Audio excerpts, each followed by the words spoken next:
Estudo sistematizado da doutrina espírita. Tomo 3, Módulo 1, Vida no mundo espiritual. Roteiro 8. Relações no além-túmulo, simpatias e antipatias. Objetivos específicos. Explicar como se processa o relacionamento entre os espíritos no além-túmulo e identificar as causas que determinam as relações de simpatia e de antipatia entre os espíritos. Subsídios. Allan Kardec indaga aos instrutores da humanidade se os espíritos das diferentes ordens se acham misturados uns com os outros. Os benfeitores esclarecem assim: eles se veem, mas se distinguem um dos outros. Evitam-se ou se aproximam conforme a simpatia ou a antipatia que reciprocamente uns inspiram aos outros, tal qual sucede entre vós. Constituem um mundo do qual o vosso é pálido reflexo. Os da mesma categoria se reúnem por uma espécie de afinidade e formam grupos ou famílias, unidos pelos laços de simpatia e pelos fins a que visam. Os bons, pelo desejo de fazerem o bem; os maus, pelo de fazerem o mal, pela vergonha de suas faltas e pela necessidade de se acharem entre os que se assemelham. Tal uma grande cidade, onde os homens de todas as classes e de todas as condições se veem e encontram, sem se confundirem, onde as sociedades se formam pela analogia dos gostos, onde a virtude e o vício se acotovelam. Nota-se que nem todos os espíritos têm acesso a esses diferentes grupos ou sociedades. Assim é que os bons podem ir a toda parte e assim deve ser, para que possam influir sobre os maus. As regiões, porém, que os bons habitam estão interditadas aos espíritos imperfeitos, a fim de que não as perturbem com as suas paixões inferiores. Cabe, desse modo, aos bons espíritos combater as más inclinações dos outros, a fim de ajudá-los a subir. É sua missão.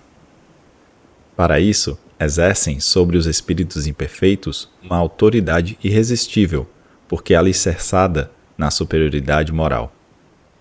Os espíritos se comunicam entre si pelo fluido universal, que estabelece entre eles constante intercâmbio, uma vez que é o veículo de transmissão dos seus pensamentos, como para nós o ar é o meio pelo qual se propaga o som. Constitui esse fluido uma espécie de telégrafo universal, que liga todos os mundos e permite que os espíritos se correspondam de um mundo a outro. Essa a razão por que os espíritos não podem reciprocamente dissimular os seus pensamentos, particularmente os espíritos imperfeitos, em relação aos espíritos superiores, uma vez que, para estes, tudo é patente. Além da simpatia geral, fundamentada na semelhança entre eles existente, os espíritos se ligam uns aos outros por afeições particulares, tal como sucede entre os encarnados, sendo, porém, mais forte o laço afetivo no plano espiritual, uma vez que não se acha exposto às vicissitudes das paixões. A simpatia que atrai um espírito para outro resulta da perfeita concordância de seus pendores e instintos. Se um tivesse de completar o outro, perderia a sua individualidade. Desse modo, a afeição mútua que dois seres se consagram na Terra continua a existir no mundo espiritual, desde que é originada de verdadeira simpatia. Se, porém, nasceu principalmente de causas de ordem física, desaparece com a causa. As afeições entre os espíritos são mais sólidas e duráveis do que na Terra, porque não se acham subordinadas aos caprichos dos interesses materiais e do amor próprio. Não obstante essas considerações, é importante ressaltar que inexiste união particular e fatal de duas almas. A união que há é a de todos os espíritos, mas em graus diversos, segundo a categoria que ocupam, isto é, segundo a perfeição que tenham adquirido. Quanto mais perfeitos, todos mais unidos. Da discórdia nascem todos os males dos humanos. Da concórdia resulta a completa felicidade. Assim, é inexata a expressão metades eternas, usada para designar certos espíritos simpáticos, unidos por uma grande afeição, uma vez que, se um espírito fosse a metade do outro, separados os dois, estariam ambos incompletos. O espírito Emmanuel, por sua vez, utiliza-se do termo almas gêmeas para designar dois espíritos mais intimamente ligados nas experiências evolutivas, ressaltando, contudo, que não se trata, no caso, das referidas metades eternas.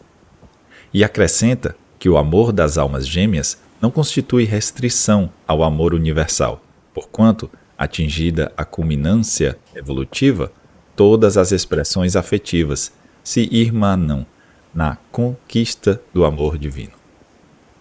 O amor das almas gêmeas, em suma, é aquele que o espírito um dia sentirá pela humanidade inteira. Por outro lado, podem os espíritos, sim perfeitos, sentir recíproca antipatia e mesmo ódio. Esses sentimentos são consequência das relações de inimizade do passado.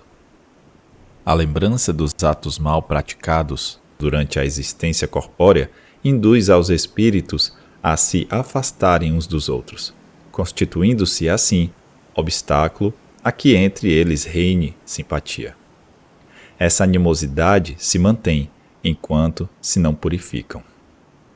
Pode-se dizer que a simpatia ou a antipatia tem as suas raízes profundas no espírito, na sutilíssima entrosagem dos fluidos peculiares a cada um e, quase sempre, de modo geral, atestam uma renovação de sensações experimentadas pela criatura, desde o pretérito delituoso, em iguais circunstâncias.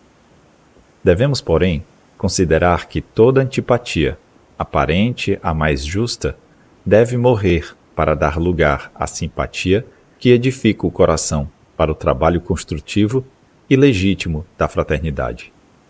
Isso porque o amor é uma força inexaurível, renova-se sem cessar e enriquece, ao mesmo tempo, aquele que dá e aquele que recebe.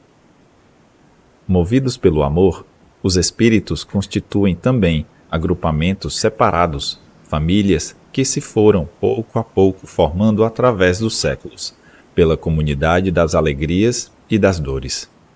Essas famílias se fortalecem pela purificação e se perpetuam no mundo dos espíritos, através das várias migrações da alma.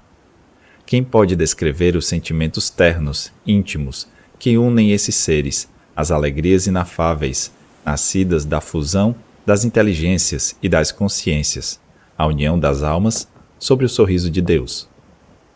Em suma, o amor é a lei própria da vida e, sob o seu domínio sagrado, todas as criaturas e todas as coisas se reúnem ao Criador, dentro do plano grandioso da unidade universal.